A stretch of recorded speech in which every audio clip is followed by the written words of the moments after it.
In light of the Sydney Sweeney Good Genes ad, the Dunkin' Donuts genetics ad, and some profoundly concerning things I've seen on social media over the last week, I would like to talk about the rise of the normalization of eugenics in American culture. I mean, so many parts of American society have pretty continuously had an underpinning of eugenics for a long time. I know that Crutches and Spice has talked about it with regards to disabled people, how people on the left and the right, it's like not really that dependent on your political party, whether or not you've kind of normalized and accepted some various elements of eugenics. And a good example of that, which I don't actually have time to get into in detail in this video because TikTok limits me to 10 minutes, was this discourse that happened last year around poor people having kids, which was kicked off by a man named Neurodivergent Nate, who has really extremely obvious loathing of women and children and disabled people, despite the title of his channel and the fact that he claims to have previously been a special education teacher. But that whole discourse really opened my eyes to how many people on the left, low-key, don't have a problem with eugenics and would rather shame people in poverty than work to lift them up out of it, blaming individuals rather than the system that has created generational poverty in the first place. Now, I got a lot of people in the comments of my Sydney Sweeney and my Dunkin' Donuts videos about eugenics who are like, Angela, you are making a mountain out of a molehill. You are reading something that is not there. Weird, because all of the white supremacists got the message loud and fucking clear and were like, hell yeah, we're going to American Eagle. Hell yeah, I'm buying Dunkin' Donuts. I mean, if we know nothing about the alt-right, we know that they are extremely susceptible to not very sophisticated advertising tactics, and they will just go plunk down a whole bunch of money to support some product that they think is anti-woke and owning the libs. I mean, if you were in my comments telling me that the Sydney Sweeney ad was not about eugenics and was not just a dog whistle, was a fucking bullhorn for the alt-right and white supremacy. I mean, the Yahtzees all seemed to get the message loud and clear. There were numerous videos and posts on TikTok from white supremacists who were like, oh yeah, we understand exactly what this ad is communicating. We are 100% behind white nationalism. And it wasn't just like bleach blonde pick-me girls for the alt-right who are making posts like this, although several of them did. Oh, it was also the President of the United States of America who called white nationalists very fine people back in 2017. The guy who pardoned Proud Boys and Oath Keepers. The guy who's Secretary of Defense, Pete Hegseth, not only has SA allegations against him, but also has tattoos that are associated with Christian nationalism and extremist groups. That guy, he understood the message behind the American Eagle Good Genes ad with Sydney Sweeney. I mean, he couldn't spell her name right, but he said that she had the hottest ad out there. She's young enough to be your great-granddaughter, Donald Trump. I mean, he went on to be just as embarrassing as when he was trying to sell Teslers from the front of the White House. Or back in 2020 when he was shilling for Goya, putting cans of beans on the Oval Office desk. He basically did an unprompted ad here for American Eagle jeans. Yeah, I mean, as embarrassing as it is to have the President of the United States hawking products, understand that American Eagle knew he would do something like that. Understand that American Eagle knew what game they were playing. It was intentional. Hundreds of people went into crafting that ad. Sydney Sweeney is an intelligent woman. Let's not infantilize her, even though she chooses to infantilize herself. She knew what she was doing. So not only in this moment in time are we seeing white nationalists feel emboldened to push their eugenicist agenda, we are seeing the federal government supporting and condoning it. And we are seeing corporations who are looking at what's happening in the culture and thinking, gosh, we could make some money off of this. Once again, corporations are not your friends. They will fuck you over. They will sell you out every time if they think they can boost their stock price and increase their quarterly earnings. But as I said at the beginning of this video, we are seeing a lot more regular folks who are leaving comments and making videos that are in support of white nationalism and eugenics. This is a moment in time in which the racists are emboldened. So comments like this one just absolutely turn my stomach.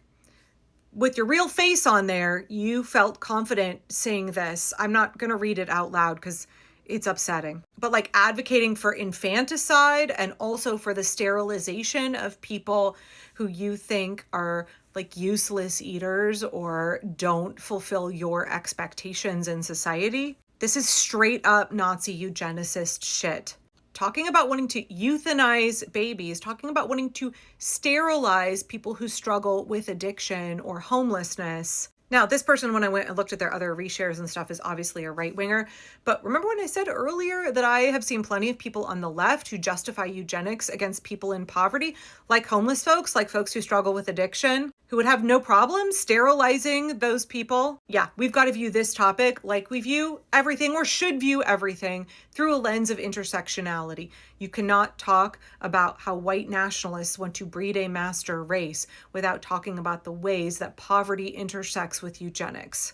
Because the reason that so many people struggle with poverty is directly tied to white supremacy. The reason that so many people struggle with addiction is directly tied to white supremacy and the patriarchy and capitalism.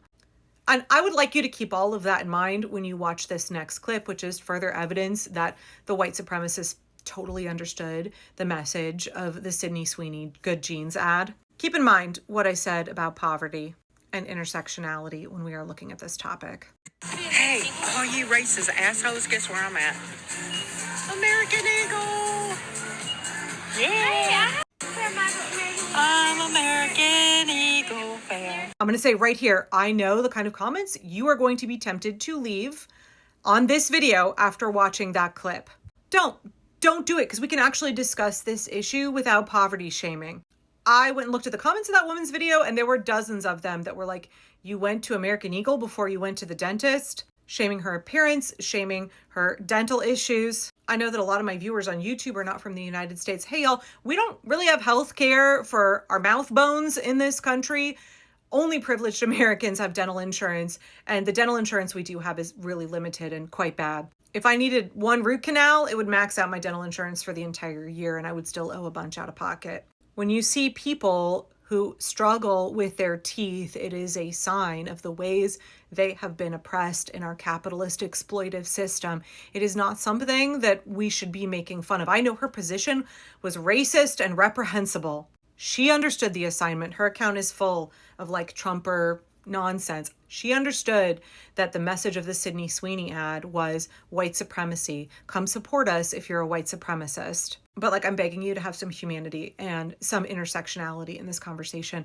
The ways that poor white Americans are taught to scapegoat Black people, people of color, Indigenous people. Yeah, that goes back hundreds of years in this country. Goodness knows Donald Trump has done a fabulous job of weaponizing that reality and using it to get elected. The oligarchs, the billionaires like Donald Trump, have told poor white people in this country who are legitimately suffering, who cannot get basic dental care, cannot scrimp and save because they are constantly living on the margins. And I think that a lot of us who are privileged and live in blue cities don't really realize how extreme the poverty is for white rural America. There are desperately, desperately poor white folks in this country. And obviously, there's a lot of poor Black folks who are experiencing systemic racism and generational poverty directly as a result of white supremacy. I'm not in any way discounting that, but I think we forget how many poor, struggling white people in this country have been fed a diet of racism from day one in order to control them and control their vote. In order to keep them from rising up against their actual oppressors, they are taught to scapegoat and want to punish and vilify people who are living like them who just happen to not be white. That has been an extremely effective strategy that the Trump regime and the billionaires in power have used for generations in this country. Right, so I know the temptation can be like, oh, girlfriend, you are supporting eugenics? Like, you think that you're superior? Yeah, like, that's fine when we're critiquing billionaires like Elon Musk and Peter Thiel, who think that they are the master race and they're genetically superior and they are part of the oppressing class. They're worth billions and billions of dollars. But like, it doesn't actually work when we're talking about poor people who have been propagandized to actively support their own oppression and harm people in their own communities. Yes, eugenics is being normalized. Yes, the people who don't understand the way the regime will use it, not only against non-white people, but people in poverty, are currently supporting it in this country. They likely won't realize until it's too late.